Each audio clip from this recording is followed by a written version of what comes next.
Sorry, I've been Sammy can attest to this, just like real distracted for the past hour. I've been trying to catch up on some photography work.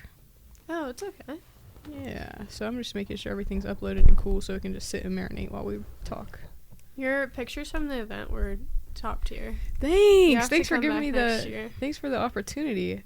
We had last year, they like said they were gonna have a photographer, and then there wasn't, and then they were like, yeah, we'll bring a camera, but they only stayed for like 30 minutes and took pictures of like what they wanted to take a picture of, but like you do it for fun and you know what to take pictures of, so for funsies. Like, we need real pictures. Yeah. Thanks for the opportunity. Yeah, 30 minutes for a 2-3 hour event is crazy. Yeah. And especially when there's stuff going on outside the 30 minutes. Like, it'd be one thing if it was just, okay, we're coming and having dinner. No, there's awards, there's raffles, there's night at the races. Like, there was all different types of things to get pictures of. Yes. No, it was good. They were great. Dad was thankful to have good pictures. Good. Yeah. Glad you liked them. Yeah, you're pretty good at taking pictures. She is. I always look at the basketball pictures you post. Thanks. Do you think you want to do that like forever? I don't know about forever because I just can't see myself being like 40 years old at a college basketball game taking pictures. Right. But while I'm in my prime, you know, I definitely would enjoy it. Oh, I definitely would. So I definitely would love to do it through Masters. Are you doing it at Westwood? I haven't decided yet. I haven't applied anywhere yet, and it's February late as fuck. So it's fine. I got to get on the ball. Maybe for a little bit. You'll be taking professional basketball pictures by 40. Hey, if the NBA or national, when I first started taking pictures, I loved the idea of working for National Geographic, and then I met somebody who works for National Geographic, but he was just like an intern. So I have a connection. Yeah. Wait, to be out there like in the jungle? The safari? Yeah. Did you see? I saw on Instagram that some guy is a like safari photographer. He woke up from his like little nap in the middle of the night. There's just a tiger cuddling him. Oh yeah. What? I don't know about that. You could do it, Gia. Imagine like the hype you'd get from posting those photos. Can you imagine like how fun it would be just to be out there? And their equipment is probably thousands of dollars. It's probably crazy. Yeah. That would be crazy. Yeah. Imagine like we wake up in the family group chat and Gia's just like a selfie with a tiger. Can you imagine? Like my close friends would be going crazy. You're like in camouflage. Your like face is painted. It's all pink camouflage. Like yeah. You're like putting your lip gloss on. Dude. Oh my gosh. Oh man. Let me put my phone on Do Not Disturb so I can lock in. But hey guys, welcome back to the Pine Cellar Podcast. We're your host Sam Marie and Gia Angelina, and we're here today with the host of Progress Pulse, Sydney Burkle. Yeah, thanks for having me. Welcome to this is so fun. Yeah, we're happy you're here. Welcome to the Pine Cellar. We're so excited to have guests this year. I've loved your guest episodes so far. I didn't get all the way through Mia's today because I had a 2-hour work meeting that was supposed to be 30 minutes, but it was great. Yeah, it was a decently long episode, too. I used, like, in college, I was a part of Mia's call log while she was driving, so that part, like, very much resonated. Yeah, she knows how to talk. Yeah, and she'll, like, even if she finishes up driving and she's still talking, like, then she's in her house cleaning while still talking to you. Exactly. That's so funny. You were part of her car log. Yes. Oh, man. I wanted to first and foremost bring up, you guys got a new dog to your house. We did! That's so exciting. Yeah, so ever since Louis went on his, like, 3-4 day adventure through Wheeling. Yes. We were like, maybe he needs a friend. Like, he has bad anxiety. He can't be left alone. He's just a boy. But it's, like, all my fault. I got him in college when it was COVID. I didn't have a roommate. He went everywhere with me. So, like, it's totally my fault. But we were like, do we get a puppy? And then we were like, we just got a new house. Like, really don't want a puppy. Yeah. And I reached out to Louie's breeder, and she was like, I only do minis now. Not regular Aussie Doodles. And Isaac was like, I really am not, like, a small dog guy. I'm like, yeah, I don't think I am either. So we just kind of, like, tabled it. And then the news, like, published this random article that said someone dropped off, like, all of these pit bulls, 2 German Shepherds, and an Aussie Doodle at this random rescue. And Isaac sent it to me and was like, we should get him. I'm like, wait, are you serious? So I called the lady, And she's like, he has 2 showings, like he's probably not going to be available, but I'll send you the application just in case. Fill it out, send it back, thinking like, you know, you apply for these things and never hear back. So I was like, we're not getting a dog.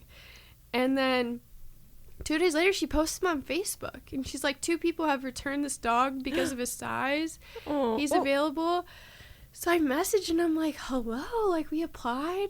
And then I'm thinking, wait, maybe, like, we got denied because she found out that Louis was missing for 3 days.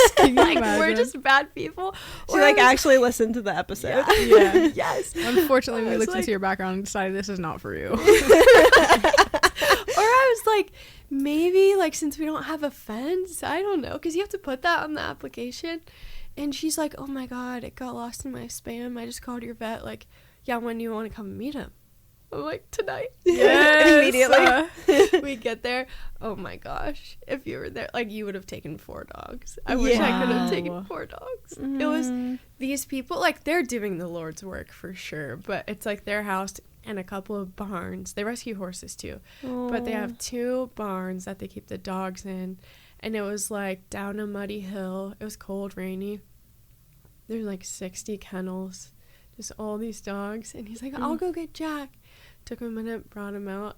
We saw him for like 5 minutes, and we're like, how do we take the dog out? Yeah. We'll take him. Yeah. But he's like pretty well trained. He has some bad habits, but it's been good for Louis.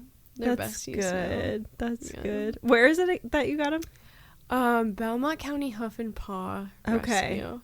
Okay. They had like 60 dogs at the time. And oh my gosh, you have to go. I keep bringing up to Sammy. I was like, Sam, I've been wanting a dog for months. And I keep going back and forth in my brain like, I probably should wait till I get my own little apartment. Maybe like I'm done with school for a minute, so I'm going to be home more, blah, blah, blah. But, like, Q-Dog would love a best friend, and this would be perfect. So, like, he could be centralized with Q, and then the cats, and then, I don't know. Listen, I feel like people always say you have to be, like, ready for a dog or ready for something new, but I'm the opposite. Like, no, just do it. If you want, just do it. You'll figure it out. I agree. Like, people are always like, don't get a dog in college. No, I was like arguably one of the busiest people ever in college, and I had a dog, and it was like Louis probably saved me. Yeah, from a lot of like mental breakdowns. Yeah. No, I say get it. As long as Brian and Sammy don't care that you get a dog, get a dog. I think they would love to have another animal in the house. Yeah, and there's so many dogs that need rescued everywhere. It's honestly so sad. So like sad. I actually felt bad for buying a dog at a breeder before going there. I was like, I don't think I could do it again. Yeah, my family, we've only ever gone to the pound, or like if there's a situation like Luke Caraba, who's at Westlake, like we got Buster, like those types of situations. So I've never been to a breeder, but now that I've only grown up with like adopting, I don't know what it'd be like with a breeder. Yeah. But I mean, some of them I know they're fantastic. There's others who are less than fantastic. Right. But I mean, those dogs, I guess they need homes too. But if you can go to the pound where there's somebody who's been like sent back so many times. His size is a crazy reason though. Yeah, he's not that big. He's only like 50 pounds. But also like he was probably, it said in his bio, right, that he was 50 pounds. I think that they mislabeled him as an Aussie Doodle. And so people probably think when they see Aussie Doodle that they're getting like Louis, and he's just like a gray teddy bear with long hair. And you know, Louis, like he sits on your lap. Yeah. He's a good boy. Jack is definitely just like a Labradoodle. Like he's got this skin. You would just think lab if you saw his face. He's got the wiry, like curly hair. But I think they were probably just like, oh, this isn't what we expected. He had older owners that died of cancer, so he couldn't have been like that wild. Oh, poor baby. Do you know how old he is? They told us 1.5 years. But I'm thinking maybe a little older. He goes to the vet on Friday, so we'll see. He's still a baby. This is a little boy. He is. But he went through, so when this rescue has them for so long, they send them to the Belmont County Prison through this, like, the prison has a program with the inmates to train the dogs. So he's trained. Like, he knows all the commands. That's awesome. He's crate trained, which was the best part for Louis, because Louis hates the crate, but now he loves the crate. This is starting to sound like what Athena was signed up for. Yeah, Athena's the Campbell household's previous dog. Aww. She was a German Shepherd, but she got loose one day and she bit a Chihuahua, our neighbor's Chihuahua. So she had to go through her own rehab of getting trained with, well, possibly getting trained with the prison, but I think she actually ended up getting adopted before. They were okay as long as she got like adopted outside of state lines, I think was the rule. If not, she was going to go to her little rehab program in the prison. Oh, they would have loved her so much. They would. I think it's cool that they do that. Like, they give them something to do. Yeah, and then it was rescue dogs are trained. And it was either that, they get free training out of it. The prisoners get like a whole emotional support, whatever, they get something to do. But it was either that or they were going to put her down. So it was like, obviously that. Take like the training. Yeah. Mm-hmm. Well, speaking of college and being the busiest person in the world, what did you go to college for? What's your degree in? What were you involved in? I started out, actually, everyone told me, like, in the Valley, all of my family, like, don't go to Westlib. Really? It's a small school. It's right at home. Don't go. So, like, I toured Ohio State. I toured Kansas State because I have family there. And, like, I really liked them, but my dad works at Westlib. Yeah. Can't pass up free school, right? And so I was like, I'm going to go to Westlib, but I felt like I needed to make it not just, like, at home. So started out as an ex-phys major. And I think I chose that because I didn't know what I wanted to do. And I think I, like, tried to make myself like it. And then chemistry came, and I was like, no, absolutely not. No. Like, dropped chemistry, was like, I'll figure it out, I'll retake it. And then I was like, you know what, no. Like, I think I'm meant to be a marketing major. Mm-hmm. But also, people try to tell you, don't get a business degree because everyone gets a business degree. Wrong. There's so much you can do, and you know this. Like, as a marketing major, right? Mm-hmm. Yes, a lot of people get marketing degrees, but there are 1 million things you can do with it. Mm-hmm. You can make it yours. You don't have to go to grad school. You can go to grad school. You can get 1 million different grad degrees. So, got a marketing degree. Didn't know what I wanted to do with that. Still don't know what I want to do with that. So I took a job as a leadership consultant for Alpha Psi Delta headquarters last year when I graduated. So I literally just, like, traveled for 9 months to different campuses and did, like, leadership workshops, or all of our new members take a Clifton Strengths. I don't know if you've ever heard of that, but I haven't. It's kind of like Myers-Briggs and a couple of the other personality tests combined. But they take a Clifton Strengths quiz, they get their top 5 strengths, and then we do, like, a intensive program on it to kind of teach them how to use their strengths, how to work with people, etc. So did that for a year, and then again kind of, like, didn't know what I wanted to do because I think I want to do 1 million different things. Yeah. And I can't settle on one thing. Kind of like you guys, like, you both have jobs, you're in school, but you enjoy doing this too, and, like, I'm sure you want to make this big one day and get, not have to work a 9 to 5. Side hustles until they can be the hustle. Exactly. Yes. Yes. That's exactly the goal right now. See? So, yeah, I took another job with Alpha Z because I get to work from home, and it kind of fits in with my, like, in college, through being in the sorority, being a leader in the sorority. A lot of it was event planning and bringing people together and getting people to buy into a cause or a mission. And so this job, like, what I do now is in fundraising. So I teach all of our college chapters and our alumni associations how to raise money and plan events and do all the things. But nice. I think, like, college, everything I did in college led me there for sure. Yeah. And I feel like Westlib's, like, a good opportunity because you have like, so many chances to make connections, especially if you grew up in this area. Yes. Going to Westlib at the same time as Sydney, we didn't necessarily, like, interact too much because while I was kind of on the up, Sydney was on her way out, essentially. Yep. So you ran Westlib. Like, some of the things that I think it's funny because some of the things that I have done since you've been gone are things that you were doing. Like, I'm hosting different events. I'm running the marketing for student government. You were the student government president. Yes, that's so cool. I think it's so cool that so many people are involved with that now. the current president and vice president, well, it's the current vice president of the student government. Her name's Audrey Sharif. She was like, "You've never got to experience the Sydney Burkle administration?" Talking about the student government. And I was like, "No, I didn't. I joined like the semester after she left, blah, blah, blah." But do you feel like you gained anything maybe fundraising wise or just like valuable insights from that? Yeah, like major life skills from that experience.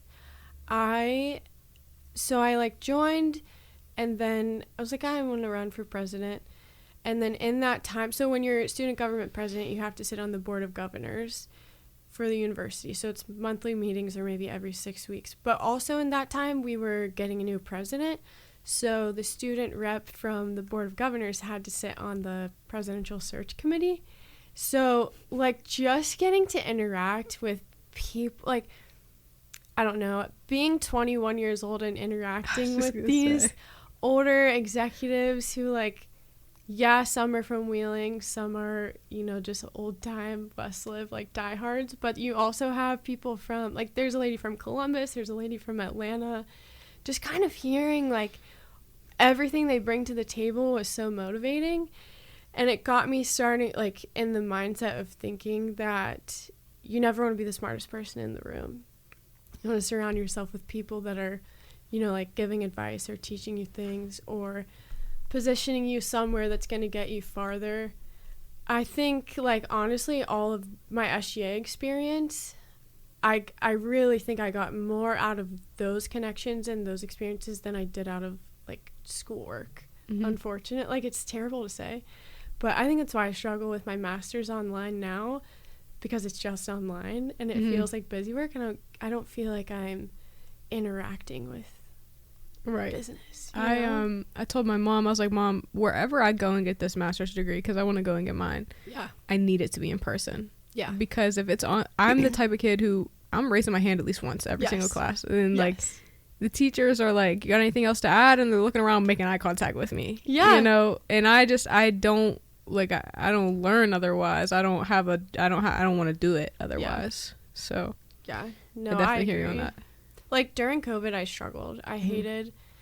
I don't mind an online class if it's like a psychology elective, right? Because I don't really like, nothing against that, but that's not my passion. It's just not what your degree is in. Like the general electives that you just have to do. Yes, but if we're talking like your capstone class, I can't, like, I don't know how people did that online. Right. Like, I needed to go and have Sherry rock you and make me feel like I needed to work way harder than I was. Did I hate going sometimes? Of course, but I needed that experience. Same with, like, sitting on the board. I needed that experience. Yeah. That's very cool. Westlib takes their student government like really that seriously, that they let you guys be a part of those things, because that's a crazy opportunity as a 21-year-old to just be sitting in on that. Nuts. And then while we were picking the president, well, actually before that, getting rid of the current president, and all these people were stopping me. They're like, "What are you thinking? Like, are you ready for this? Are you prepared?" And like, I would get nervous before all the meetings because like I'm the little guy in the totem pole walking in, and I'm like, "What do you mean?" Like, they're like, "Well, you're gonna have to vote." So yeah, we vote all the time, like yay or nay. And they're like, "No, it's a roll call vote. The newspaper's there, and they're gonna write down if you voted yes or no for this person to like stay or go." It's federal. Like, it's real federal. And I went in and was like, yeah, like I voted whatever way, and it was in the paper, and people were like calling me, and I was like, whoa, like I just did that. And from then on, I was like, I can make hard decisions. Like it's not that bad. Yeah. So now I feel like just having those experiences, I don't feel so intimidated going into big meetings or like doing my job now. My boss is always like, why do you just like show up with a PowerPoint presentation? It's just like simple, but that's just kind of what I've learned, you know. You set a certain standard for yourself, and then you're just like, I can't stop now. Right. Yeah, hell yeah. Brian made a really good, he came and spoke to my class the other day, my professional development class. He made a really good point. He was like, he graduated from West Liberty. He's working with these kids from Division I schools where they had, my class max has like 20, maybe 25 kids, you know. Them D1 schools Sammy, like, would you say, what's the average amount of kids? Like, if you're going to an in-person class, how many kids are sitting around you at WVU? It just depends. Like, some of your gen eds could be, like, well over 100 to 200 people. But, like, once I was in, like, my upper bios, I mean, I had a class that was, like, 10 to 15 people. But that's because you're getting, like, it's, like, niche. Freshman year. And then, like, once you finally get to, like, your graduating classes, then that's when it slows down. But he made a really good point that kind of put it into perspective for me, because this is all I've known. Westlib's all I've known, where I present in almost all my classes because I'm a marketing major. I'm going up there. I know how to dress at this point. I know how to put a presentation together. I know how to look around the room. I know, like, from this bullet point, what I need to say, what numbers I need to bring up, blah, blah, blah, blah, blah. Brian's like, these kids don't get the opportunity to present one time at these big schools. And I think as a business major, that's huge. Yeah, you probably go into interviews and kill them now. It's people skills. And I see that every day in my job now. I talk with college women who are, like, leaders in their sorority chapters. And I see it, you're right, at big schools. They're kind of siloed because they're in lecture halls of, I mean, they're very bright individuals, don't get me wrong, but they're in lectures with 200, 300 kids. And so 10 people are presenting, not everybody. You're not in a group putting together a marketing plan for the university. Right. So, no, I completely agree. Westlib has a ton to offer. We all turned out pretty well. Yeah, I would say so. Brian is like the star student. Our marketing professors would be like, Brian Kimball, we're bringing it back. We're bringing it back. We still do. Oh, Brian Campbell, he's an alum. He's coming to present to you guys. Be there. Like, he's the golden boy everywhere. And people love it too. Like, new students, old students, people that don't know him, they love it. Yeah. I think it's because you can feel from him that, like, he loves it. Yes. He enjoys every aspect of it. Yes. He loves to be around. They joke that, like, what's the tagline? Hilltop is home. But, like, it feels like that. I get kind of, like, not teary-eyed, but a little, like, mushy-gushy when I go there. I'm like, huh, this was home. It is. Like, I love it. Yeah. That's cool, though. Yeah, there's definitely advantages. Some of the disadvantages we don't got to bring up because whatever, but... Right, but we can make them better. Yeah. Yeah, I feel like there's advantages and disadvantages to, I mean, pretty much all of any decision you're ever going to make. It's just, like, risk to benefit ratio in terms of everything and what's going to work for you. But...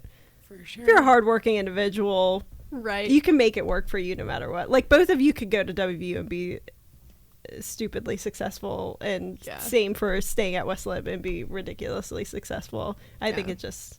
the only thing that I've encountered, like, in my job now is that I feel like people who, and for anyone listening that went to a big school, like, absolutely nothing against it, but people who go to big schools, their first question is always like, oh, where did you go? And it's like, I always say I went to West Liberty University. It's a really small school in West Virginia. Like, I drove 20 minutes to McDonald's or the gas station, but I had the best experience. And it's like I know now to give, like, an elevator speech, because if you don't, they're like, oh. Yeah, never heard of it. Right. Probably but, in the back like, of their mind. Who cares? I have a degree. And I'm out here interacting with individuals from everywhere, too. So, like, who cares? I didn't go to, like, I don't know, an SEC school or a Big Ten. Yeah, I still get, like, asked about school too, but sometimes, like, even if I'm just in, like, when I went to grad school in Georgia, some people just don't know what even WVU is because they forget West Virginia's, like, a state. Yeah. Yes. And at that point, you got to take a deep breath and say, God bless you. Yeah. And then, like, when I explain my PA school, I just say, like, I went to a PA school in Savannah, Georgia, because it's not like I went to PA school at Duke, where everybody knows what it is. Like, if I say South University, if you Googled South University, there's at least 180 of them. You know, it's everywhere. But like, you got the same knowledge as the next PA that did go to Duke, and you're out here killing it. So definitely, yeah. You probably saved a lot of money. Now, I know you said that you're somebody who's, like, always wanting to do a million different things. Yes. But I feel like from an outsider looking in, you're very driven and appear very organized. Are you somebody who keeps a 5-year plan? Like, do you have a 5-year plan? Honestly, internally, kind of. Mm-hmm. But I'm also the type of person that's like, oh, I see an opportunity, like, I think I'll just jump on it and see where it takes me. Yeah. So, like, yes and no. Like, I have goals, and I'll be slightly disappointed in myself if I don't hit those goals. But I don't think, like, in 5 years, I need to be making X amount of dollars living in X house. No. Yeah. So kind of, sort of, like, goals, but not that organized. I'm very spontaneous, and I really think that, like, most of my best decisions have been kind of on the fly and then just running with it. Do you feel like you'd ever take fundraising to, like, a almost, like, self-employment type of thing? Maybe, yes. I think there's a lot of, like, I listened to a podcast a while ago. I have no idea who it was, but he was talking about, like, if you see a problem in the world, start a foundation for it. And, like, that's your way of making the world a better place, because there's all these issues in the world that, like, as we know, like, just either can't be fixed, or it turns into politics, or it's just, like, doom and gloom. But, yeah, you could start a foundation for, I don't know, whatever you feel passionate about. And then, like, I'm a firm believer, if you're passionate about the cause, it's not really raising money, it's building connections, and, like, the money comes. So yeah, I think down the line maybe, but there's just, like, so many other, like, I'm getting my real estate license, and, like, I started the podcast, but I'm not gonna lie, like, January felt like it was 18 months long, and I didn't do anything with the podcast. But now I feel like February, like, I really feel like the year started again in February, and now the sun is out, and I'm extra motivated, and, like, do you feel like that too? January was just terrible. January, it felt like it ate me alive. Yeah. And it was freezing, and so yeah. But I saw that a lot of people felt the same way about January this year, which I feel like normally it's like January or at the gates running, and which I think we had a little bit of that because G and I made, like, mood boards, but then all that snow hit, and I was like, forget about it, forget about me, forget about January. We'll start February 1st. I'll come back. Totally agree. Like, I went to an intention setting workshop at the end of December, like, wrote out all this stuff, did, like, a future self meditation. I was like, I'm ready to kill the year. And then January came, and I was just like, ugh, like, I can't do it. But now I feel different. February is, like, the real 2025. Yeah, agree. It's actually January 1st today. Yes. Go ahead. There's a belief that the new year doesn't start until spring, because why would you make the new year start middle of the darkest time of the year? It's cold outside, all the snow's dumping on you, whatever. Why would you not celebrate a new year when things start to bloom, when everything starts to grow again? And I think I'm gonna start adopting that. Yeah, like, what? It doesn't make any sense to resolutions till May. Yeah, like, the way I view it is, I saw somebody say this one time too, so I didn't come up with this, is like, if you practice your New Year's resolutions in January, by the time spring comes, you're living them, right? Yeah. So nobody says that I apply that, but I heard it somewhere. No, I love that.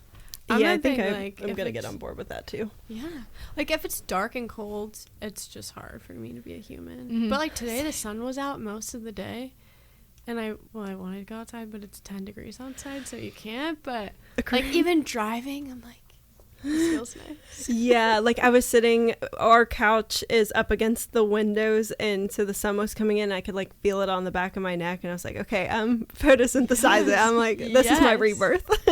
Like, I try to get sunlight every morning because it just makes me feel like a better person, but sometimes you can't. No. It's literally so dark. No, yesterday, there's no sunlight yesterday. No. None. Yeah, no, I have a really hard time when it comes to the winter and, like, seasonal blues and, like, just not being able to exist as a human being during this time.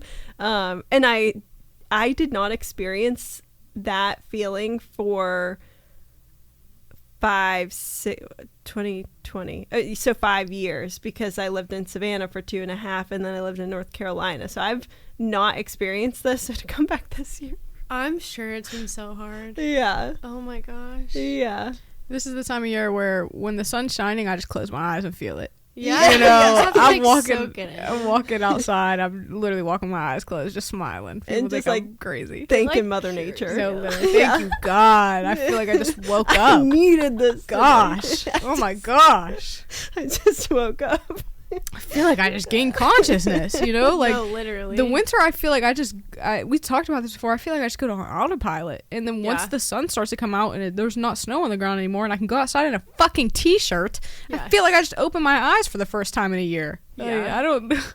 There was one day, was it last week? It was like 55 or 60 on a Monday, and I was like... And I thought we were back. Yeah. I thought and then that motherfucking groundhog wanted to say, psych, I got you, bitch. Yeah. So pissed at him. Yeah. Oh, Phil. Oh, my gosh. I can't believe I you didn't did even this. watch it. Like, I refuse. I've been trying not to watch the news because it's just gross and sad. Yeah. But obviously you see it on social media, and you're like... There's no escaping it. No. Yeah, and I was telling Gia, because I used to just be so against winter. Like, I'm like, snow's not even pretty, and it's cold, and I hate everything, but this year I'm like, this shit is pretty. Like, it looks pretty outside. Like, it's today beautiful. it looks pretty, but I'm like, I still can't be happy when it's this cold out. No. But no. It's beautiful. It really is. But, like, letting my dogs out to run in it, and then they come back in and they both need their paws wiped, then it's like not beautiful. 2 dogs has got to be a challenge too, because like terrible. Q, I gotta wrangle him. I can't take him off the leash until I get all of his paws wiped down, and it's just a process. And then sometimes I'm like, you know what, not today, just ruin the floors, I'll clean them after. Isaac is so diligent about doing the paws, but sometimes when he's not home and I'm working by myself, I'm like, because they come in on like vinyl flooring and then they hit the carpet. Like, they just scrub your feet a little bit. Rub your feet. And he knows it too. Sometimes he's like, "Are you kidding me?" Oh God! Like that. No.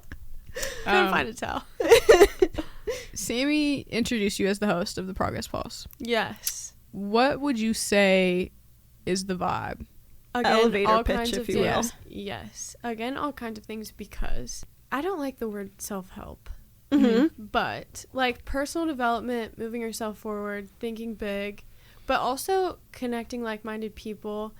And like in the description of it, it talks about bringing everyday change makers on the show to just like talk about life. I think that's really important, especially at our age, right? Like your 20s are hard. Like we all live great lives and we're like happy, but it's hard. It's so hard. Like you're in college, your friends live next to you, you're best friends with everyone, and then you graduate, and like yes, you still have friends, but people aren't in close proximity to you. So yes, you're friends, but like it's so much harder to maintain those friendships. And then like some of your friends are getting married, others are like playing the field and they're drunk 7 days a week, and that's totally fine, but it's just literally everyone is doing something different. So I just think like getting together and talking about that stuff is important. The other part of it is just like it's a passion of mine to talk, and I think, absolutely as it should be. Big yappers like, over here. Let's just talk about what's going on, because I think we don't talk enough. We don't talk about the little things that are creating big challenges for us, especially as young people.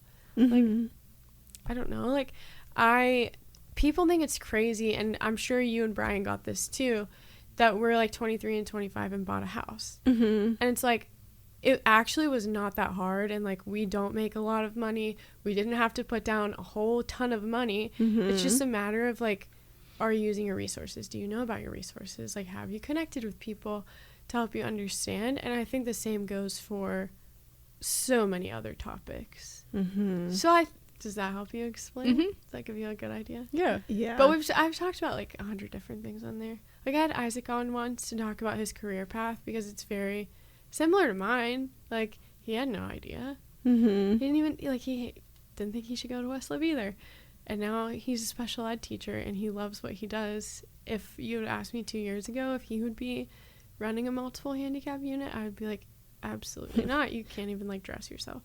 But it's you're talking about my Isaac, Isaac, the one I live with, right? No, but he's like the best at his job. So I just think like bringing different people on to share their stories is important. I think we all can learn so much just from hearing other people's stories. And it doesn't have to be like, I love Mel Robbins, for example, but like it doesn't have to be Mel Robbins. It could be like, I have a ton of friends who I say I'm going to have on, and they're just like out there doing their thing, having a career, doing whatever. Like I have one friend who we talk a lot of the time about how our parents got divorced when we were young and like how that has changed you. And it doesn't have to be doom and gloom, but like how many other people are out there at 20, 25 years old who have experienced this and now they have like grown from it or they live a different life because of it. So like, let's talk about it. Mm-hmm. Let's literally just talk about it. And then I end every episode with just asking people like, what is the one thing you do every day that ensures you that you're making progress forward? So yes, we all have those days where like we need to rot in bed and not do anything. Like that's so needed. I do it too. Mm-hmm. But what is like your non-negotiable that you're doing every day where you're like, okay, I did something good for myself today, or I like moved myself forward at least a little bit, even if it's an inch. Like, what did I do? Yeah, so, that's a good question. And it's nice too to have somebody like these personal growth things. A lot of the times it's people who are in there. Yeah, I was like 40, they're 50. Always 40 plus. Yes, they're always 40 plus, and I'm like, I can take from you, but I just don't feel like I can relate to you, which makes it difficult. But obviously I feel like I can relate to you 100% because one, just being friends, two, being a girl in her 20s and being somebody like who comes from the same area is really cool too, or comes from a small, even if we're not from the same area, for other people out there who come from small towns, like look at all this success that is achievable. Like, you can make a lot out of a small town. Mm-hmm. I think people, like, oftentimes people, especially around here, but I think it's getting better. I really do. Yeah. They just have sort of a closed-minded, like, outlook on a lot of things. And it's like, you don't have to move to Los Angeles or New York or a big city to say that, like, you did it. Like, there's potential here. Mm-hmm. I work from home, and I'm like, it's great. Like, you're doing this, and it's great. You're in Wheeling. Who cares? Yeah. It's so much more, I think, to, because I grew up, like, a little bit in North Carolina and then a little bit here. So, I mean, I'm ready to, like, pick up and move any day of the week. It doesn't really matter to me. But I think as my prefrontal cortex is, you know, closing up shop, she's pretty fully and well developed. Yep. Like, it matters a little. Again, the weather thing is a thing for me. So it's still, that's what I face a challenge with the most, being this far north. But other than that, it's so much more important to me, like, the people I'm surrounding myself with rather than the location, because, you know, at some point hopefully we'll have enough money that I'll have a warm place to escape to when I, you know, when we can afford it, and then you know, y'all won't see me for a little bit, you can come visit, but you know, I'll be down there for a little bit. But I think everybody was shocked, like, when I came back to Wheeling and stuff, and they were like, are you sure this is something you want? But I was like, there's a lot of people that I love and care about in this area, so it makes sense right now. And you're making the best of it. We'll exclude January. But other than that, making the best of it. January is just bad all around. What is so what you were saying, what you asked people about at the end of your podcast, what is like your non-negotiable for every day? I have to move, and it doesn't mean like I don't need to, like, go run 10 miles. I don't need to go to the gym and lift. But, like, I have to do some kind of movement, whether it's, like, I love hot yoga. I don't go regularly because it's at 6 a.m. and then I have to shower after. Before I get to my desk at 8:30. But I love hot yoga. Even if it's just, like, a morning meditation that's, like, slightly moving on the Peloton app, I'm doing it. Or, like, I have a little desk on the Peloton while I work.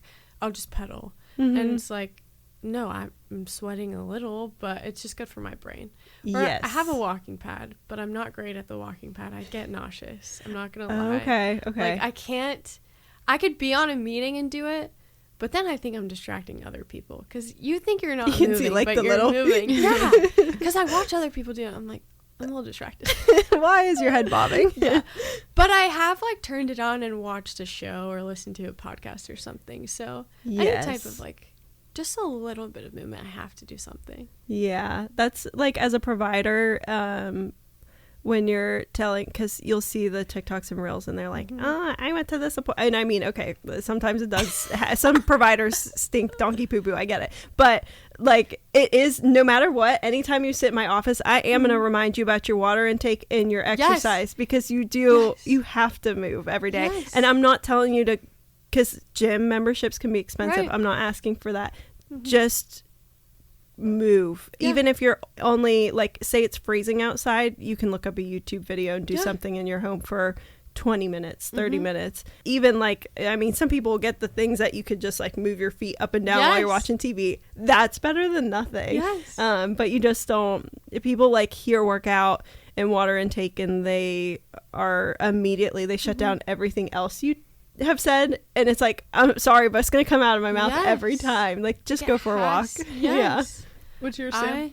Oh gosh, I don't know.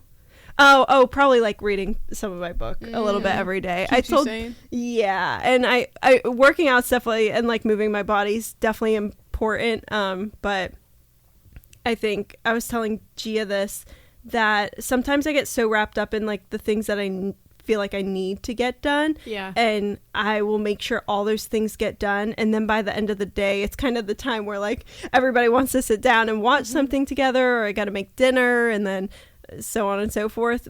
But so instead of doing that, I'm like, at least let me make sure I reserve 30 minutes at some point that I read some of my book, and then it clears up your mind a little bit, because it's like, I did something I wanted to do. Thank goodness. It's just like working out. Like, you go and do it before your day starts. So I'm like, I can read before my day starts, you know, like, that's okay. You gotta take time for yourself. I almost think, like, what if there was an extra hour in the day where you could just like what would I do in that hour? Actually, someone asked me that the other day, and I was like, I think I would sit in silence and just like reflect, maybe read a book, maybe go outside, but not much else. There's not enough time. Like you said, you have so much you have to get done.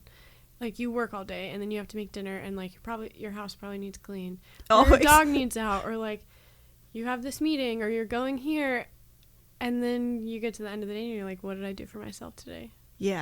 And so I think getting it done like earlier is good. I'm the same way. What's yours, Gia? I think I'd piggyback just off of moving. I feel like on the days where I don't get a workout in, it's just very, I don't know, I feel very unaccomplished. I feel very just, I really could have, you know what I mean? I feel very lazy, but I like to take Sundays as my day of rest. So I'm not moving on a Sunday, but it doesn't mean I'm not going to stretch on a Sunday. That doesn't mean I'm not going to do other things that care for myself on Sundays, but you definitely shouldn't be in the gym like 7 days a week, because that's also not healthy. But like you said, like a little stretch. A little stretch here and there. Just keep your muscles moving. I do not stretch enough. That's something I probably need to reserve like 10 minutes for every day. I forgot to tell the podcast I fell down the steps today. She did. How? That's well, if you don't want to share, I guess you want to. I don't even know, Sydney. We have a dog gate because Q has this weird behavior that if there's carpet available, he will take a poop on it. But our first floor is all hardwood, so we block off going downstairs and we block off going upstairs. And so Gia unfortunately does have to make that journey over that gate every single day. But it wasn't even the gate that got her down, which is what threw me off when you fell. I think I didn't hurt myself because I literally stretched for like, I was upstairs stretching for like 10 minutes. I was writing some notes for the podcast. I just lifted legs, so I showered, whatever. I put all my clothes on, put lotion on, put my socks on, I stretched just a little bit. And then I'm coming down the steps and I step over this gate. And as my second foot is stepping over this gate, I think I like went to go set it down, and like the arch of my foot hit the ledge of the step, and I just fucking split. But it was like, honestly, it was graceful. It wasn't that loud. Thor, my cat, getting scared from it and running. He did like the cartoon thing where they like start sliding, but their paws are moving this way, but they're going this way. But him sliding into the wall and hitting the dog bowl was louder than Gia's fall. I thought I broke something because he hit the tin dog bowl into the wall and it like rung. I was like, bro, did I just knock something off the wall? Like, where am I? Are you sore still? Yeah. Just like my like the side of my butt that I landed on, but it's fine to like shame me because of it. I'm a grown adult. If it makes you feel better, this morning Isaac didn't have school today, so he was just at home, you know, playing like a little kid on snow day. But our stairs like whenever they haven't been vacuumed in a while and the carpet gets kind of like pushed down, if you're in socks, they feel kind of slippery. And he did the like your heels go and you start like he slid all the way down, like, on his butt all the way down. Oh I'm gosh. like, what's going on? Like, what are you doing? He's I don't know how that happened. It was so funny. You could tell he was embarrassed. It was in the he's, air. Like, he doesn't swallow. I do, but he's like Mr. Athletic Coordinator. Yeah. Yeah.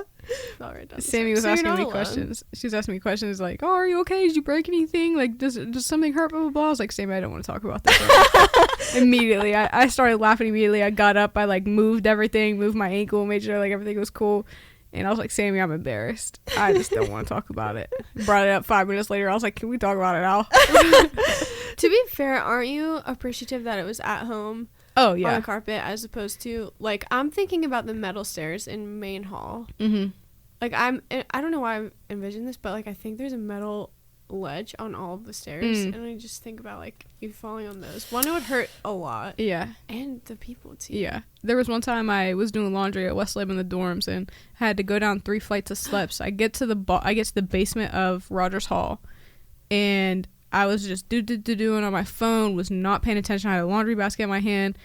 I thought I was at the bottom. I had 3 steps left. So I take this little itty bitty step, right? And I slide, like fully slide, throw everything at the bottom of the basement of these steps. And I just couldn't help but laugh. Right. That's what you have to do. Yeah, you have to laugh at yourself. Yeah, it was hurting so bad. The like concept of embarrassment is just so funny because like when Gia did that, like obviously I'm giggling, right? Everybody giggles when you have a little slip up, right? Yes. Like Brian fell up the stairs and gave himself whiplash, and Gia and I couldn't help but giggle because it's just a grown man falling up the steps is just it's a moment to giggle. But like I don't feel any sort of like, you know what I mean? Like I don't feel like you should be embarrassed. I'm just disappointed. Yeah. No, don't be disappointed. I'm just disappointed. It happened. And there was a gate in the way. It's not like you just like fell. Yeah, yeah. It's a challenging set of stairs to get down. Just can't believe that. Maybe coming back to your podcast, you said something on your podcast and obviously I could have Googled it, but I was like, let me just save it for this. You said with the one with Isaac, episode 3, about failing forward. Yes. And that's something I've never heard about. So what is that? That actually, I went to grade school at Wheeling Country Day for 4th and 5th grade. And the head of school at the time always, well, first off, she was very involved. Normally, I think of a school administrator as being like, you see them now and then. But she was very involved, like, in our classrooms in 5th grade. She, like, helped us write our graduation speech, etc. But anyways, the core of everything that she taught us and the way that she led was that you should fail. Like, you should not necessarily want to fail, but you're not trying hard enough if you're not making mistakes. Like, you should not go into every math class and ace every worksheet. Like, you're not pushing yourself hard enough. And so she used the term fail forward, and it's just kind of always stuck with me because it's helped me reframe times when I think like, oh man, I messed up, or that really sucks. Like, how am I going to get out of this? But then reframing your mindset to be like, okay, how is this going to help me grow? Or how is this going to help me move forward? And so, yeah, that's just kind of, it's stuck with me all that time. And now, especially, like, trying to figure out my life after college, it's been really helpful. Yeah. Because I applied for a couple jobs, and they're like, no, sorry, we don't want you. And I was like, what am I going to do? But now it's like, that was just a step in the right direction, right? Like, an opportunity that you don't get is opening a door for another. Yeah. And it's crazy too after graduation, like even in healthcare, there's a lot of job safety in healthcare. And at this point, you know, like on my 3rd year of experience, I don't really have concerns as far as getting jobs. But even coming out of school, I can't even remember who I was talking to this about, but they were like talking about applying for jobs and not getting any. But I mean, they'd only applied for, and I say only, but they were like somewhere from 15 to 20. Yeah. I was like, when I graduated, I started applying before graduation because that's what people recommended. I don't know that I'd recommend it like from my perspective now, but because I didn't hear anything from that March to I graduated in May, any of those, immediate rejections. They're like, you're in school, babe. Like, we need somebody now. So I was rejected from, 50 plus jobs, because like every day there's like a posting. I'm like, oh, this could work out. This could work out. I'm just applying, sending my LinkedIn. And then once I graduated, that's once I started getting interviews, and, but, those interviews are as much as an interview for you as it is for them, and like trying to find something that feels safe and makes sense for you. But I mean, geez Louise, hundreds of applications, like a lot of applications, and a lot of ones that I just didn't get. Right. No, and you're like, I feel like a failure. You go through all this schooling, and your professors and your classmates are hyping you up like, oh my gosh, you can do anything, and you apply and they're like, no, we're good. You're like, or you just don't hear anything back. You get like the automated reply too. Like they didn't even open the resume. Or like the worst is when, and I think maybe it's a little bit different in business, but you're applying for like an entry level job, so you're thinking like bare minimum qualifications. You don't get it, and you're like, what am I gonna do? Like, but it just wasn't the right fit. Yeah. But I thought that was cool. And then you also said to Isaac, and it was so cute because you like got frustrated with him, but like a loving frustration. You said, never say you were given something, but you earned it. And I thought that was really cool. A good way to look at things. Remind me what we were talking about when we said that. He was probably talking about, I can't remember if it was something in school or maybe it was a part of like getting his job. Yes, I think it was. And I think he was saying more so that he got it because like he's so-and-so or had connections. Yes, he got asked to coach football at Buckeye Local this year. And because he did know that he wanted to coach something. Originally it was college baseball, and then he was like, no. Poor dad. But yeah, so he got asked to coach football, but he was like, I don't have a teaching job, and I can't just coach high school football. Like, that's, a couple $1,000s a year.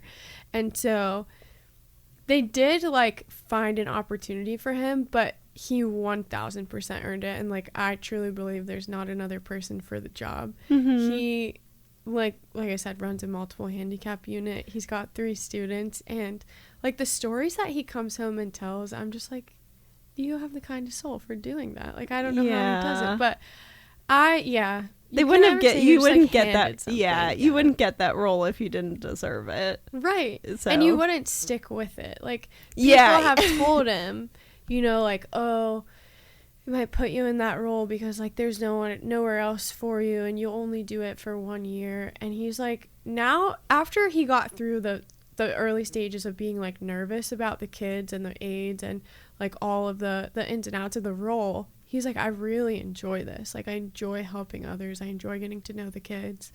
So I think, like, you just have to make your own journey. And no, it wasn't given to you. Like, nothing is given to you. Things are, but I really feel like even if you don't earn things per se, you're creating opportunities for yourself. Yeah, and you can earn your role through excelling at it once you get it. Yes. Like, that might be his foot in the door, but he's gonna like excel, move up, hopefully, and make the most out of it. It would be obvious if it wasn't meant for him, because he probably would have been like 3 months in, like, y'all got other positions for me. Yes, and like now he is certified and he's finished up all of his masters, and he wouldn't have gotten a certification if so. Yes. But kind that's of just how he is. Yeah, like a self-deprecation. He's like, I'm not good enough for this. He's getting better, but good. With like the saying you earned it, talking about imposter syndrome, do you feel like you deal with that, or you're just like, no, I earned this? I definitely did in college. Okay. Like 100%. And I still find myself sometimes experiencing it. Yes. Like, it was bad in college, like, because I had to be on it, organized in a million places at once all the time, and like everyone knew me as like, she had it together. Like Gia said, you ran the school. Like, no, but like, I had that shit on lock. I had to be everywhere all the time. But meanwhile, I'm back at my apartment, like, on the kitchen floor trying to figure out what I'm going to make for dinner because I'm literally exhausted, but you can't show that to the people. You can't walk into a board meeting like that. No. So I think it was more then. Now I've become a lot more confident and just, like, content with myself. And I've worked on not having to feel like I have to be, like, 100% all the time. And my job now, my supervisor and, like, the whole team is really good about recognizing that. Like today I didn't wear any makeup, and that's, like, totally fine. It's Monday. We work from home. Like, yes, we have meetings, but it's okay. Like, why? I don't need to do that. Or, like, we're supposed to work 8:30 to 4:30, but I do a number of evening meetings. And, like, old me would be, I have to be on from 8:30 to 4:30, and then I'll get back on later for my 6:30 or whatever it is. But no, like, if I'm working a 6:30 meeting, take off an extra hour in the day and, like, go do something for yourself. You don't have to stare at the computer screen just because you're supposed to. Yeah. So no, I would say I'm getting better. There are definitely times where you're like, I feel like I have to do, you know, certain things or act a certain way, but no, I think I'm getting better for sure. Good. Do you feel like you've run into that, Gia? With, like, imposter syndrome or school? Is imposter syndrome when you just essentially feel like you're pretending to be something else? Yeah, like you didn't earn where you are. You're like I'm a phony in this. Like, yes. I didn't earn this. When I first started taking pictures, yes. Before I had my own camera, I feel like that was the most I've ever felt like an imposter, because I was having so much fun and I was taking so many pictures. And looking back, like, I knew kind of what I was doing, enough to where I was self-sustaining myself, right? Other than just not having my own equipment. And people were like, oh, you take pictures. I'm like, yeah, but I don't really, though. Like, I don't have my own camera. I really don't even have, like, an editing software. I'm using everybody else's. Like, I really just show up when, like, Tino can't get there. But I love it so bad. I'm taking every opportunity I could ever get for it. I'm looking into getting my own camera. I'm taking this photography class, like, and I'm speaking to the people who can get me in those positions. And it just was like, people were coming to me like, oh, you're the photographer for the whatever. Yeah, I guess. But now do you feel like you can own that? You're like, yes, that's me. Yeah, I still feel a little weird when I, like, people are like, oh, what do you do? Like, do you have any hobbies? Blah, blah, blah. I still feel a little bit weird saying I'm a photographer. Yeah. Just because I feel like it's just something, like, fun to do. Like, I really love doing it. And it doesn't necessarily just feel like, I don't know. I feel like a photographer is a very professional, very, you do that shit for real term. And I just show up and have fun. And I edit the pictures the way I like them, and I post them, and I tag whoever in them. And I don't know. I feel like it's just a hobby for me. I feel that way about the podcast a little. Like, it's literally just a hobby. And Jayla and Shay from Ask Yourself Why Not podcast let me use their, so kindly, they use Riverside as the online platform to do it. And they let me use their account. So, like you, I'm, like, using someone else's stuff. And I'm, like, it's not professional. Like, we're not videoing, but it's just fun. Like, I really enjoy doing it. I think there's potential to, like, grow the audience, grow the mission. So no, I feel you. Speaking about hobbies, you are quite the traveler. Yes. What are all the countries you've been to?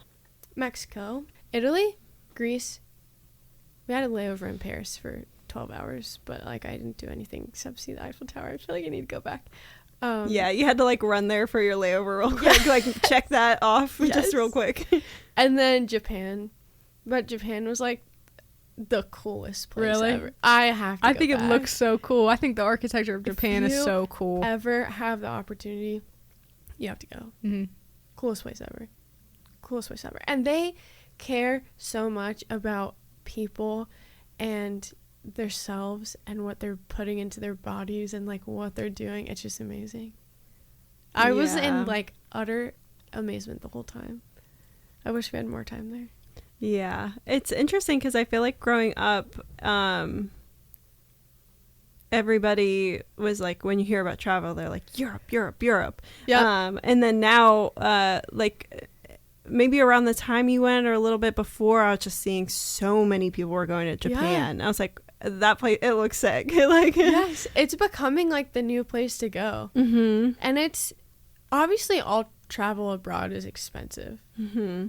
But once you're there, it really wasn't at all. Like, I think I spent more in Italy and Greece this summer than I did in Japan, and I think I bought more stuff in Japan. And it's just like the yen is weaker compared to the dollar. Mm-hmm. But also there aren't like outrageous fees and, you know, all that stuff like there is here. Yeah. And food is cheaper because it's made with just like literally just food ingredients that should be in food. Yeah. And they just, I don't know, they take care of things. Like, the subway is clean, the train is clean, the people are quiet. Like, if you go on the subway in New York City, it's disgusting. It's arguably like a little scary. Mm-hmm. Like, I'm a little scared. And yeah, I've never been to New York City, but I've seen some crazy videos. Yes. Like, full straight up people looking like zombies on the subway. Ronan and I were talking about how they literally were lighting people on fire down there. What? Yes. Like, this happened multiple times. Oh my gosh. Yeah, that's nuts. Well, if you go to Japan, it's clean. No one talks. Like, doesn't say a word on the subway or the train. And they don't eat, like, in transit. You don't eat and walk. You don't eat on transportation. It's the wildest thing. You can eat on, like, the bullet train because you're going farther. But it's the wildest thing. And, like, they're so patient. It was very humbling. And there's no trash anywhere. It's wild. Yeah. They probably come to the U.S. and it all feels like New York. Yes. And when they get to New York, it's like an aneurysm. Yeah, for sure. Well, and a lot of people from, like, Asia will say, like, you'll ask them if they've been to the States, and a lot of them say yes. And they've either been to New York or Los Angeles. Mm-hmm. So that's what they're seeing. Mm. Or, like, we met some people from Germany who said, wait, you'll find this funny. They came to West Virginia and they said, you know how... Wait, I should back up. People always say, where are you from? And I say West Virginia. Well, in Japan, I was not saying West Virginia. I was saying Ohio because, and I never thought about it, but this German man was like, why do you say, like, I'm from Ohio, but I live in West Virginia? And I was like, well, people don't know that West Virginia is a state, for one. Yeah. And if they do, and you're traveling abroad or you're traveling, like, even just far away in the U.S., they think that we are, like, disgusting hillbillies. Mm-hmm. And he was like, oh my gosh, we went to West Virginia, like, just traveling through, and we thought it looked like the mountains of Bavaria. And my aunt and I were like, what? Like, that, such a compliment. But, like, it just goes to show that not everyone's perspective is bad. No, yeah, I've definitely, yeah, I mean, even unfortunately, there's people in America who are still, I'm like, oh, I'm from West Virginia. Well, I say I'm from North Carolina and West Virginia, but people will be like, in America, they're literally like, oh, Virginia, like somebody that I know lives there, and I'm like, okay, but West Virginia, yeah, you know that there's 50 states and West Virginia is one of them, babe. Yeah. But yeah, I had to rent a car in LA when I went there for work last year, and the guy, like, looked at my driver's license and was like, I'll put you in this Audi so people don't know you're from West Virginia. And oh, you're like, a hater. I, like, made the rudest face too, and he was like, what? I was like, that's rude. It's so rude. What? That's so rude. That was after he tried to get me an electric car, and I was like, I really appreciate it, but, like, I don't know that I can I don't know how to do that. Yeah, like, I don't know what the difference, yeah, and, like, how different it drives, and yeah. People are either West Virginia haters or lovers. Yeah, it's, like, a stark difference. Yes. So, a lot of people who, and too, when I went to PA school, a lot of people who really like to be, like, hiking and stuff, they love West Virginia too, because they've been to, like, Morgantown and outside of Morgantown areas, Cooper's Rock, yes, Blackwater Falls, like that kind of stuff. It is really pretty. Yeah, like, sometimes I find myself thinking, like, oh, we should plan a trip to, like, this faraway place or this faraway place, but there are places near us that we should explore more. We just don't. Yeah. What's important to you as far as traveling? If you're going abroad, you have to take only a carry-on. Okay. Like, honestly, I have a lot of respect for the people that can do it all in a backpack. I can't do 10 days in a backpack. Maybe, like, the big Osprey ones that are, like, for hiking. But at least just a carry-on, because you're usually switching hotels like every night or every 2 nights or even every 3 nights, and you don't want to be lugging that huge suitcase around. Plus, you're usually taking a lot of like public transportation, so you don't want to lug that around. And then in like Europe, a lot of the streets are cobblestone or uneven. You don't want to be lugging it around, and if you are lugging it around, you want it to be much lighter. So I would say definitely a carry-on, and just like indulge yourself.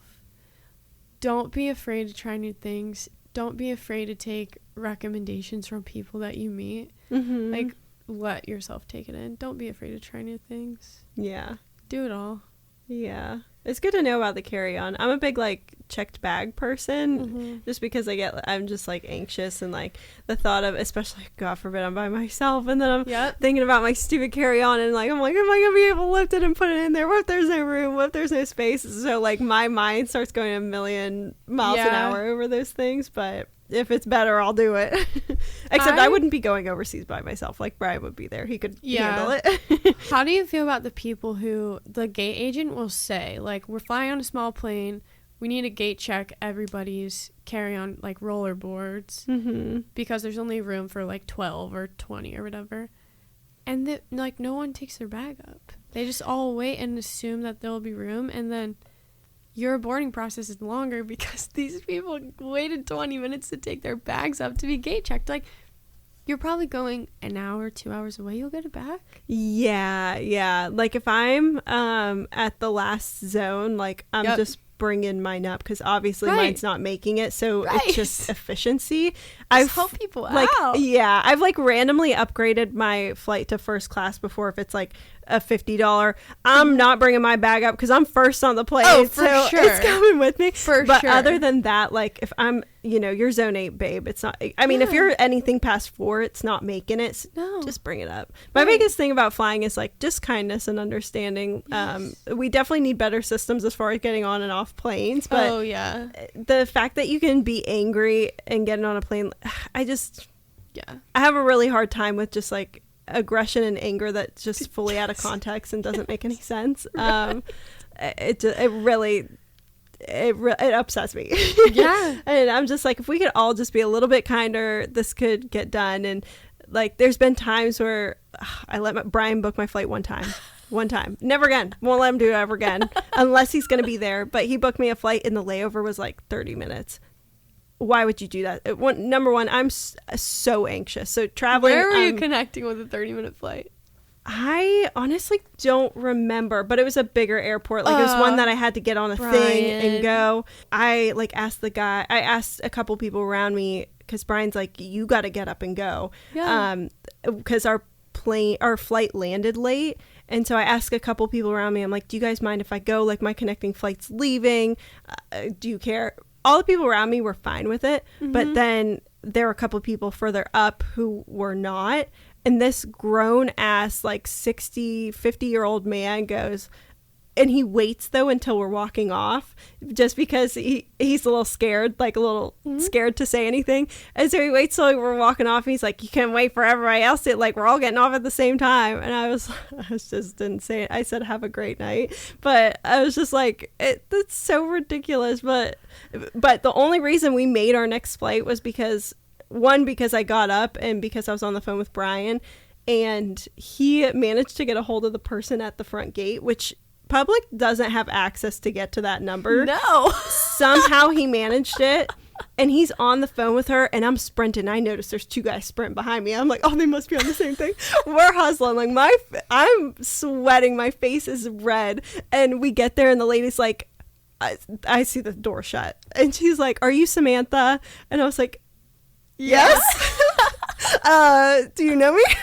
But she's like, I think we're looking for you. We're waiting. And because it was me and then 2 other people, she let us all on. That is so awesome. Yeah. So just like a little bit of kindness, But yeah, that's just my biggest thing with traveling. It's just like, that's my final destination, I'll be the last to get off the plane. I don't care. But let people off who gotta go, or let moms with their kids off. Like, they're tired. No, I agree. People can just be huge assholes. Yeah. But like, and I think the most amazing thing in Japan was we took the bullet train. There was a tsunami coming. No, a typhoon. Okay. And, well, I guess that's normal to them. We were like, typhoon? I'm panicking immediately. So the bullet train can operate in, like, most weather until the rain is so bad. So the rain gets so bad, the train stops. But we're, like, in a tunnel, so we don't see anything. It's completely black. And they say that it's delayed for, like, 20 minutes, whatever. Ends up being an extra, like, 2 or 3 hours. No one says a word. No one is outraged. Complete silence. If we were on a plane in America, like, even if you're taxiing too long, people are outraged. Yeah. Or, like, you get delayed, or, like, I've been on planes before where you board and then they realize something's wrong, you gotta get off. People are so mad, but you can't control it. And wouldn't you rather, like, wait and not be in a faulty plane or a faulty train or, like, go through the storm? And these people are just doing their jobs and probably not getting paid enough to do their jobs. Right. And they're tired too. And they're probably frustrated that we're also not taking off. Right. But if that pilot says that plane should not go up, yes, sir, I'm off of that plane immediately. Right. Like, I don't care. I'd rather do that than when they make you, like, sit in the plane and then the electric's off. It starts getting hot. And then I start getting claustrophobic. But I'm not getting angry with anybody. I'm just... quietly panicking. Yes. But I'd rather just get off and reboard. But yeah, quick to anger in the United States. Joe, what's your, like, biggest pet peeve with traveling? I haven't traveled too much. I won't lie to you guys. I'd love to. I think hopefully this year will be the year I get my passport and can go at least out the country at least once. I've only been on a plane like a handful of times. Do you have, like, driving outrage? Do you get annoyed by drivers? Yeah, but often, like, one of the, like, the hacks I have for driving, say you're in traffic and you can only do it when you're not driving, or you can tell your friends to do it. So if you're in traffic and nobody's letting you over, as soon as you put your window down and you look at them in their eyes and, like, you know, hey, can I get over, please? Blah, blah, blah. Like, as soon as you make a connection with them, they're letting you over because now they feel bad. So all you gotta do is roll your window down and, like, stick your hand out, like, point at them, give them a thumbs up, and then go. Yeah, they're gonna be mad, but now they're distracted. You know, like, learned that from Brian. I feel like that's something he would do. It is something it's definitely just like a Campbell behavior. Yeah, it works every time though. And then 9 times out of 10, they're gonna get mad though. Like, or though you'll have that one person that's like, oh yeah. No, I just give people a thumbs up, go about my day. I'm rarely ever honking my horn at people unless, like, they're ignorant. Yeah. And I'm never the first to do it. If you're behind me, honk your horn. I'm honking my horn back. The only time I ever honk my horn is, like, for the honking of the horn's true purpose, for safety reasons. If a semi doesn't see me and they're coming over, there's nowhere for me to go, a horn. If I don't know, that's the only situation I can think of. But, like, that's pretty much the only time I'm using my horn. I get, like, nervous to use the horn. It's, like, too much, you know? But it's because of the connotation people have created with it, as far as associating a horn being honked with anger, when it's just a safety measure. That's all it is. It's a safety measure. And now you can almost not use it as a safety measure, because if you do, people get angrier and then really it's like a trigger for some people. Yes. Yeah, I don't do road rage. I did see this stat one time. I forget what the numbers were though. Is that people with more bumper stickers on their car are more likely to be angry. More likely to participate in road rage. So every time I see somebody with a bunch of bumper stickers, I'm like, oh, I know you. I know what you're like. Do you want to introduce Sydney to our Woman of the Week? Yeah. Ooh. This week's Woman of the Week is going to be, and I probably should have looked up how to pronounce her last name, but Alana Meyer. She's 28 years old, and she's the Olympic bronze medalist for rugby. She's an American rugby player. I'm sure you guys have seen. Very cool. Something about her. She was just in Sports Illustrated. She just did Dancing with the Stars last season. But she started playing rugby at 17 years old, and I think she's just really a great role model for young women and young girls to see her out there, because she's definitely redefining what the athletic body looks like for a woman. But she obviously is tremendously athletic in the fact that she's just playing rugby. Like, You wouldn't catch me out there playing rugby. Rugby is crazy to Rugby me. is so crazy. Like, you're just signing up to get hurt. But it's like football without pads. Exactly. That's exactly what it is. Yeah, but I think she's just like really amazing, again, for a young woman to be looking up to. And I wanted to bring her up for this podcast because, one, because I forgot to the last couple of ones, but two, because just like talking about imposter syndrome and like being with somebody who is a highly motivated individual and those sort of things. She had this interview recently and they asked her about imposter syndrome and she was like, no, I don't get it. She's like, wow. I earned where I am. And I think it's so cool to have somebody who's like, no, I did that, because the interviewer keeps prodding her, like basically like really wanting her to admit she has imposter syndrome and like that maybe she doesn't deserve where she is. Like they're really badgering her about it, but she's like, no, I worked my butt off to be here. And we love a confident queen. Yeah, and I think that's amazing, because sometimes I think it's good that we have, it's so important that, again, coming from like a psychiatry PA, mental health representation is so important, but it's also important to have idols who don't feel those sort of things. And hearing their perspective and their advice, because sometimes it's almost like it's definitely necessary to have people that you can relate to, but it's also important to have people who you aspire to be and seeing how they do things and how they view things. Because once you start so focused in on, you know, like if we're focused on this elephant in the room, that's all you're going to see and hear. Right. Whereas if you can focus in on somebody more like this, who's like, I don't have imposter syndrome, you can start believing that too. So you have to like start going outside of those boundaries of what you're going through and seeing different examples of how people deal with it. Because I was like, that's so cool. Yeah, like, fuck yeah, you deserve that. Like, just being an American rugby player, that's crazy. And to press a woman period, but to press a woman at her level to try to get her to crack and say, yeah, you know what, maybe I was given some of it. Give her dub and congratulate her. And to think, I mean, not to get whatever, but I just feel like if it was like a guy in that situation, after the first question, if he would have been like, no, I don't have imposter syndrome, they would have moved on and been like, you know what? Yeah, congratulations. You know what? Hell yeah. Hell yeah. But yeah, so I just thought she was a really cool person to recognize. I love that. It's so inspiring. Yeah. But you're right. We need people like that to look up to. Yeah. And it doesn't mean she obviously probably deals with a million other things, and it doesn't mean she doesn't deal with her own mental health struggles, but imposter syndrome is definitely something in the last 5 years that's gotten so thrown around that I worry it almost makes people feel like nobody deserves where they are. Yes. And I just think it's cool that somebody is proud enough to be like, nah, I don't got it. I love that. Yeah. But yeah, that should be everything for today's episode. Thanks for coming on. Thanks for having me. This was so much fun. Yeah. You'll have to come on Progress Pal soon. Hell yeah. Love to. But yeah, thanks for coming on. We'll definitely come on yours anytime. No problem. This was so fun. Thanks for having me. Bye, guys. Bye, everybody.